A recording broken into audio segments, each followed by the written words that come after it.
ఒక 5 అంశాలను ప్రధానంగా తీసుకుందాం. మొట్టమొదటిది విద్య. నేను మాట ఇస్తా ఉన్నా, మీ పిల్లలు ప్రైవేట్ పాఠశాలలో చదువుతున్నా, ఎంతవరకు చదువుకున్నా కంప్లీట్ గా మీ మీద ఒక్క రూపాయి కూడా భారం పడకుండా చదివించే బాధ్యత మేం తీసుకుంటాం. మన రెండో అంశం పాంచజన్యంలో వైద్యం. ఏ రోగమన్నా రాని, ఎంత పెద్ద హాస్పిటల్ అన్నా గాని, మన తెలంగాణలో మన జబ్బు ఎక్కడ తగ్గుతుందో అక్కడ మీ జేబులకెళ్ళి ఒక్క రూపాయి ఖర్చు కాకుండా ఉచిత వైద్యం అందించే బాధ్యత మేం తీసుకుంటా ఉన్నాం. మూడవది వ్యవసాయం. మన ప్రభుత్వం రాబోతా ఉంది. ఆ ప్రభుత్వంలో రైతే రాజు అనేటటువంటి నినాదాన్ని నిజం చేస్తాం.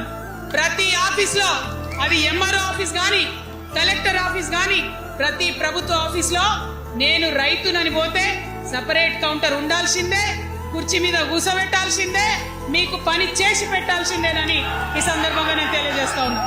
ఇక నాలుగో అంశం ఉపాధి. ఎవరైతే ఉద్యోగం చేయాలనే యూత్ ఉంటారో వాళ్ళకి మొదటి సంవత్సరమే మన గవర్నమెంట్ వచ్చినాక 4 లక్షల ఉద్యోగాలు ఒకటేసారి సింగిల్ నోటిఫికేషన్ తోని ఇచ్చి తీర్థం. ఐదవ అంశం, ఆఖరి అంశం, సామాజిక న్యాయ తెలంగాణ సాధించాల్సిందే. మన ఎస్సీ మిత్రులకు, ఎస్టీ మిత్రులకు, అగ్రవర్ణాల్లో ఉన్నటువంటి పేదవారికి, బీసీలకు అందరికీ న్యాయం జరగాలి.